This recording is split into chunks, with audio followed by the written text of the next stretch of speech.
queridos irmãos, estamos de volta para mais uma oportunidade de estudarmos os ensinamentos trazidos do plano espiritual, inseridos no livro O Consolador, do Espírito Emmanuel, através da psicografia do nosso estimado irmão Chico Xavier. Nesse instante, pedimos a assistência do alto, sob as bênçãos do Mestre Nazareno, facultando-nos um entendimento mais apurado das questões que hoje estudaremos a respeito de profetas no ambiente do Velho Testamento. Que sejam momentos fecundos para todos nós.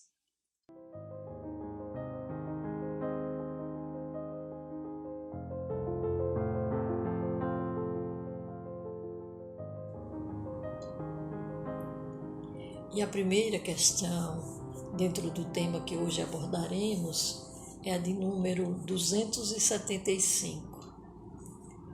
Os 5 livros maiores da Bíblia encerram símbolos especiais para a educação religiosa do homem? Responde o mentor. Todos os documentos religiosos da Bíblia se identificam entre si no todo, desde a primeira revelação com Moisés, de modo a despertar no homem as verdadeiras noções de seu dever para com os semelhantes e para com Deus.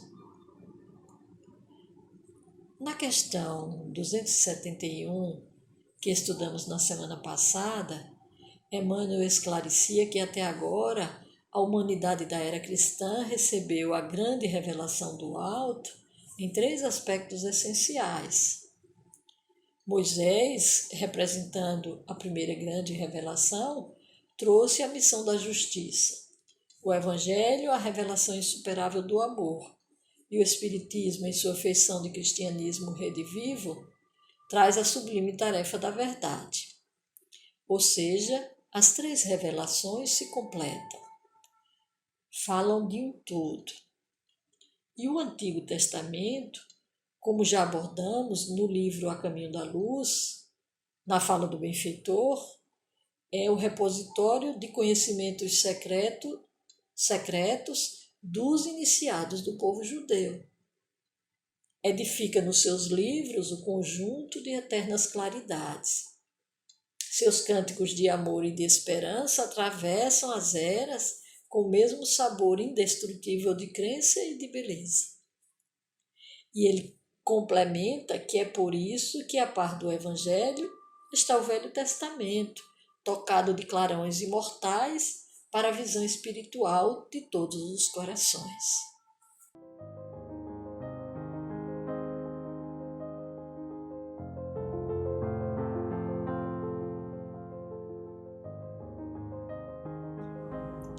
Questão 276.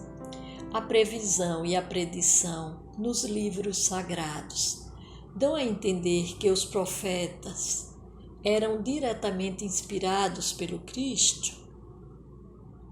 E a resposta de Emmanuel.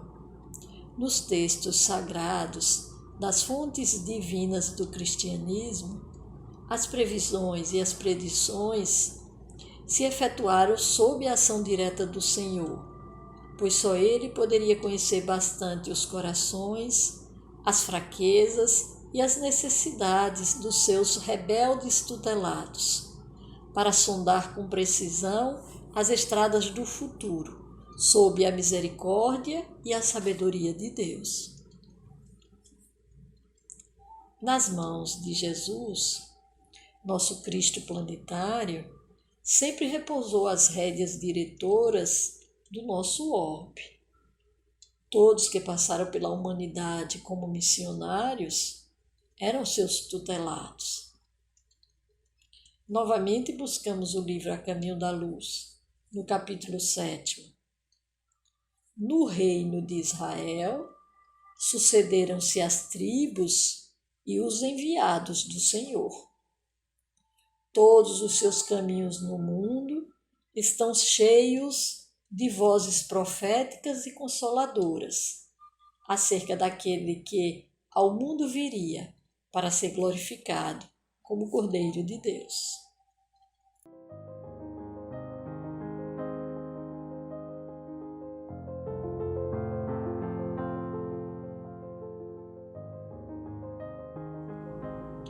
Questão 277. Os espíritos elevados, como os profetas antigos, devem ser considerados como anjos ou como espíritos eleitos? Responde o benfeitor. Como missionários do Senhor, junto à esfera de atividade propriamente material, os profetas antigos eram também dos chamados à luminosa sementeira. Para nossa compreensão, a palavra anjo, nesse passo, deve designar somente as entidades que já se elevaram ao plano superior, plenamente redimidas, onde são escolhidas na tarefa sagrada daquele cujas palavras não passarão. O eleito, porém, é aquele que se elevou para Deus em linha reta, sem as quedas que nos são comuns. Sendo justo afirmar que o orbe terrestre só viu um eleito, que é Jesus Cristo. A compreensão do homem, todavia, em se tratando de angelitude, generalizou a definição, estendendo-a a todas as almas virtuosas e boas, nos bastidores da sua literatura, o que se justifica, entendendo-se que a palavra anjo significa mensageiro. Nos recordamos da citação evangélica. Muitos são os chamados e poucos os escolhidos. Mas então, os profetas eram anjos ou espíritos eleitos? Nos diz Emmanuel que eles eram missionários de Jesus, chamados à sementeira da luz. Esclarece-nos também que anjo são espíritos que já se elevaram ao plano superior plenamente redimidos, ratificando o que nos diz os benfeitores da humanidade na questão 128 do Livro dos Espíritos.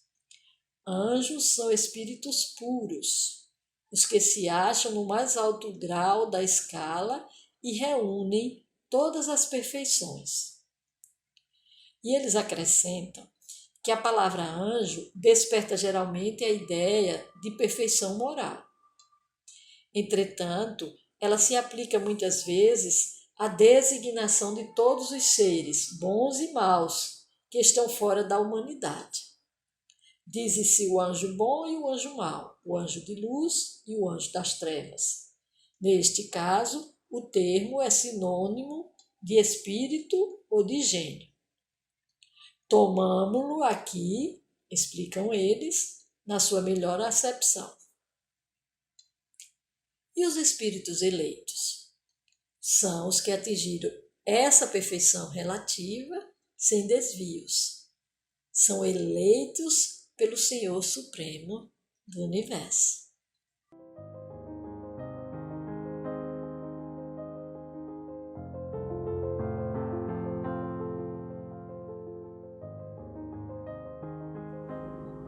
Questão 278. Devemos considerar como profetas somente aqueles a que se referem as páginas do Velho Testamento?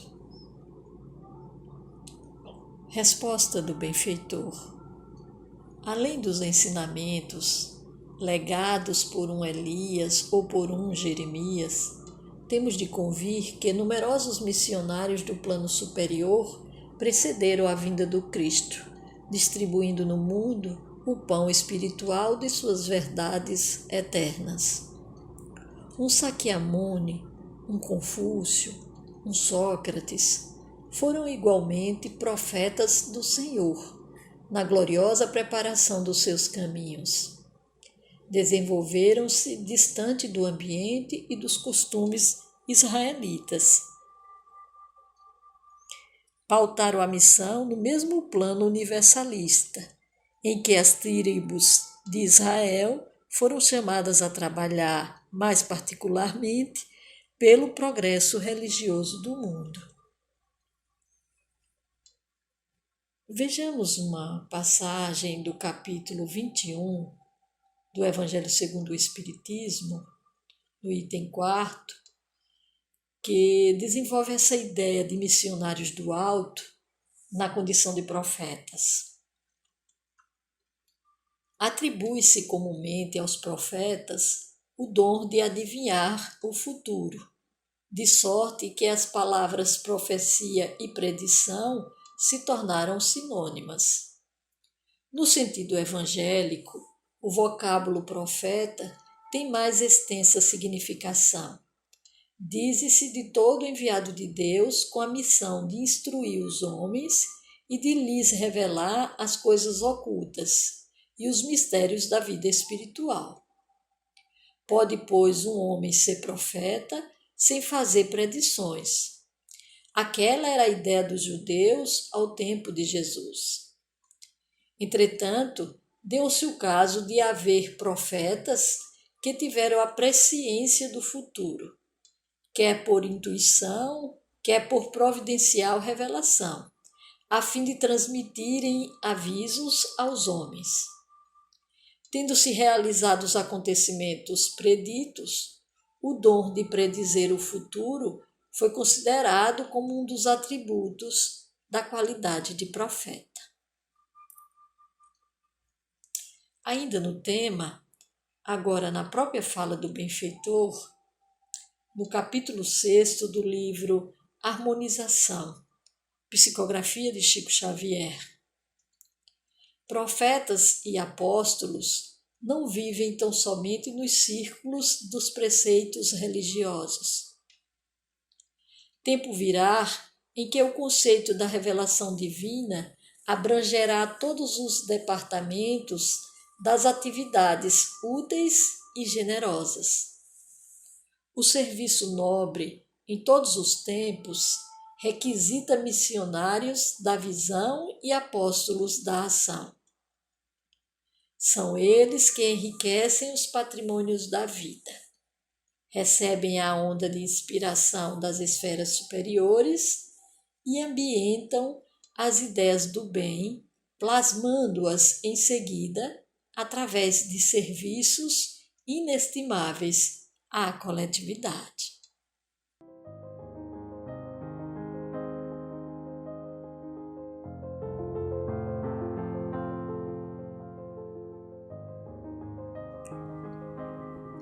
Questão 279. Os profetas hebraicos representavam o papel de sacerdotes dos crentes da lei? E a resposta do mentor. Em todos os tempos, houve a mais funda diferença entre sacerdócio e o profetismo. Os antigos profetas de Israel nunca se caracterizaram por qualquer expressão de servilismo às convenções sociais e aos interesses econômicos, tão ao gosto do sacerdócio organizado em todas as eras e em todos os lugares.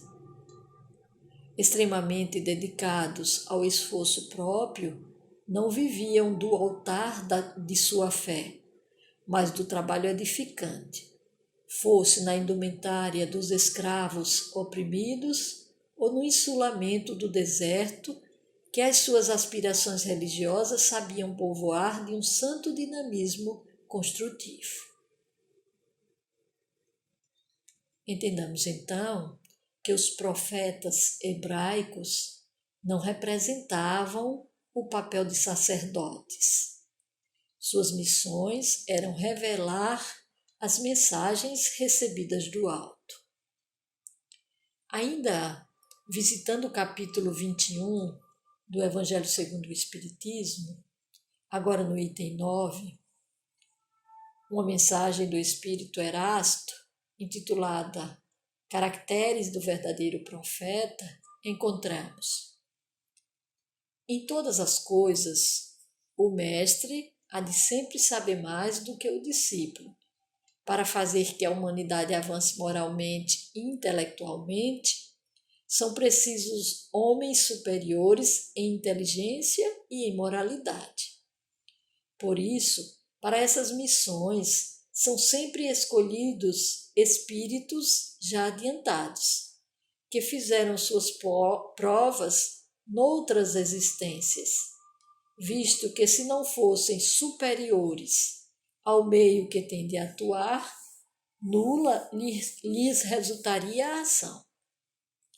Isto posto, a vez de concluir que o verdadeiro missionário de Deus tem de justificar pela sua superioridade, pelas suas virtudes, pela grandeza, pelo resultado e pela influência moralizadora de suas obras, a missão de que se diz portador.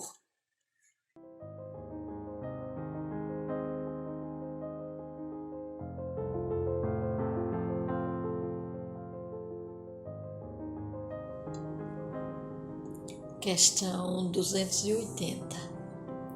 Os profetas do Cristo têm voltado à esfera material para trazer aos homens novas expressões de luz para o futuro da humanidade? Responde Emmanuel. Em tempo algum, as coletividades humanas deixaram de receber a sublime cooperação dos enviados do Senhor na solução dos grandes problemas do porvir. Nem sempre a palavra da profecia poderá ser trazida pelas mesmas individualidades espirituais dos tempos idos. Contudo, os profetas de Jesus, isto é, as poderosas organizações espirituais dos planos superiores, têm estado convosco incessantemente, impulsando-vos à evolução em todos os sentidos, multiplicando as vossas possibilidades de êxito nas experiências difíceis e dolorosas. É verdade que os novos enviados não precisarão dizer o que já se encontra escrito em matéria de revelações religiosas.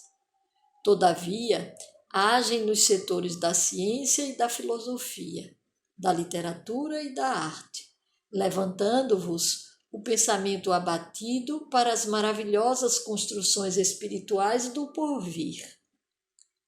Igualmente, é certo que os missionários novos não encontraram o deserto de figueiras bravas, onde os seus predecessores se nutriam apenas de gafanhotos e de mel selvagem, mas ainda são obrigados a viver no deserto das cidades tumultuosas, entre corações indiferentes e incompreensíveis, cercados pela ingratidão e pela zombaria dos contemporâneos, que muitas vezes lhes impõem o pelourinho e o sacrifício.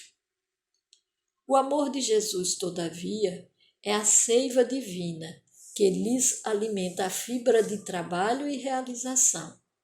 E sob as suas bênçãos generosas, as grandes almas solitárias atravessam o mundo, distribuindo a luz do Senhor pelas estradas sombrias. Emmanuel evidencia a condição espiritual da humanidade terrena, ainda distanciada dos valores perenes, do Evangelho, do amor universal. E aqueles que têm um comportamento diferenciado dessa maioria em todas as épocas, que buscam trilhar o caminho da renúncia, da abnegação, do devotamento, percorrem um caminho solitário, vivenciando a incompreensão e as críticas. Narra Humberto de Campos, através da psicografia de Chico Xavier, numa mensagem intitulada Da Humanidade Terrestre, inserida no livro Palavras Sublimes, um diálogo entre um sábio instrutor e uma entidade generosa designada para a missão de amor na face da terra. Diante de alguns questionamentos por parte do espírito missionário, o venerando instrutor esclarece: antes de qualquer consideração, não deves temer coisa alguma, pois trabalharás sob a tutela de Jesus, cujo pulso invencível mantém ali a obra de Deus. No entanto, apreciando com verdade a situação dos habitantes daquele mundo, encontramos muita coisa interessante em sua psicologia. As informações que te foram fornecidas por amigos que partiram dali há 1000 anos ainda são muito atuais. Os homens mudaram muito pouco na expressão geral, com exceção daqueles que souberam acompanhar os passos do Cristo para a suprema salvação. E mais adiante ele complementa: também já fui operário de Deus na terra, e lhe conheço os grandes obstáculos e desvios. É imprescindível toda a serenidade, onde os espíritos egoístas estão mortos em reencarnações sucessivas e dolorosas, onde os orgulhosos humilham os dons superiores, onde os sensualistas se julgam donos para sempre de um corpo miserável. É preciso entrar aí não com espírito de disputa, mas com imensa piedade. Somente com a herança do Cristo é possível o triunfo nas missões de estar com todos esses irmãos fracos e infortunados, fazendo o bem no plano de cada um, a favor do despertar da alma para buscar esferas mais altas. E aproveitando ainda o capítulo 6 do livro Harmonização, falando de profecias e apóstolos, coletamos: a multidão e a vulgaridade jamais entenderam semelhantes trabalhadores no tempo adequado. Sejam cooperadores da religião, da ciência ou da economia, experimentam perseguições e ataques dolorosos que lhes fenecem a justa noção da soledade em que passam no mundo.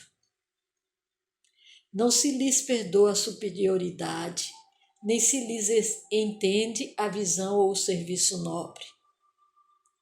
Todavia, quando o profeta ou o apóstolo já se identificou a exata união com Deus, torna-se elemento de trabalho da providência divina. Constitui-se em seu enviado na terra e atropelado, esmagado, perseguido, o trabalhador fornece testemunho em si mesmo e atinge seus fins cedo ou tarde, atendendo com valor aos desígnios de Deus.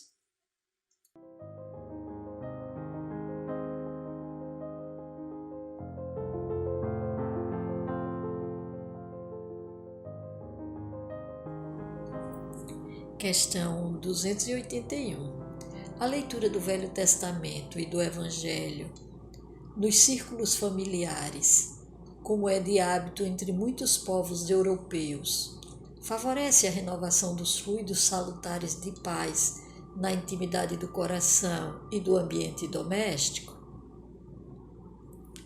Responde o benfeitor: essa leitura é sempre útil, e quando não produz a paz imediata, em vista da heterogeneidade de condições espirituais daqueles que a ouvem em conjunto, constitui sempre proveitosa sementeira evangélica, extensiva às entidades do plano invisível que a assistem, sendo lícito esperar mais tarde o seu florescimento e frutificação. Os benefícios relatados por Emmanuel neste hábito reporta-nos ao culto do Evangelho no lar, que vamos entender a sua origem no livro Jesus no Lar, psicografia de Chico Xavier, no capítulo 1, onde narra o espírito Néio Lúcio. Povoara-se o firmamento de estrelas, dentro da noite prateada de luar, quando o Senhor, instalado provisoriamente em casa de Pedro, tomou os sagrados escritos e iniciou uma conversação com ele. E nós coletamos alguns trechos. Pedro, acendamos aqui, em torno de quantos nos procuram assistência fraterna, uma claridade nova. A mesa de tua casa é o lar de teu pão. Nela recebes do Senhor o alimento para cada dia. Por que não instalar ao redor dela a sementeira da felicidade e da paz na conversação e no pensamento? O Pai que nos dá o trigo para o celeiro, através do solo, envia-nos a luz através do céu. Se a claridade é a expansão dos raios que a constituem, a fartura começa do grão. Em razão disso, o Evangelho não foi iniciado sobre a multidão, mas sim no singelo domicílio dos pastores e dos animais. Simão Pedro fitou no mestre os olhos humildes e lúcidos, e como não encontrasse palavras adequadas para explicar-se, murmurou tímido: Mestre, seja feito como desejas. Então Jesus, convidando os familiares do apóstolo à palestra edificante e à meditação elevada, desenrolou os escritos da sabedoria e abriu na terra o primeiro culto cristão no lar. A benfeitora Joana de Ângeles, no livro Messe de Amor, psicografia de Divaldo Franco, no capítulo 59, também relata os benefícios do culto cristão no lar. E nós fizemos alguns recortes. Vejamos. Dedica uma das 7 noites da semana ao culto evangélico no lar, a fim de que Jesus possa pernoitar em tua casa. Prepara a mesa, coloca água pura, abre o evangelho, distende a mensagem da fé, enlaça a família e ora. Jesus virá em visita. Quando o lar se converte em santuário, o crime se recolhe ao museu. Quando a família ora, Jesus se demora em casa. Quando os corações se unem nos liames da fé, o equilíbrio oferta bênçãos de consolo e a saúde derrama vinho de paz para todos. Meus irmãos, embalados por esses esclarecimentos, vamos terminar o nosso estudo de hoje, rogando aos benfeitores espirituais que continuem inspirando-nos na busca do conhecimento que nos permite uma fé raciocinada, que nos aproxima de Jesus e, consequentemente, de Deus nosso Pai. Bênçãos de discernimento e luz. Até a próxima semana.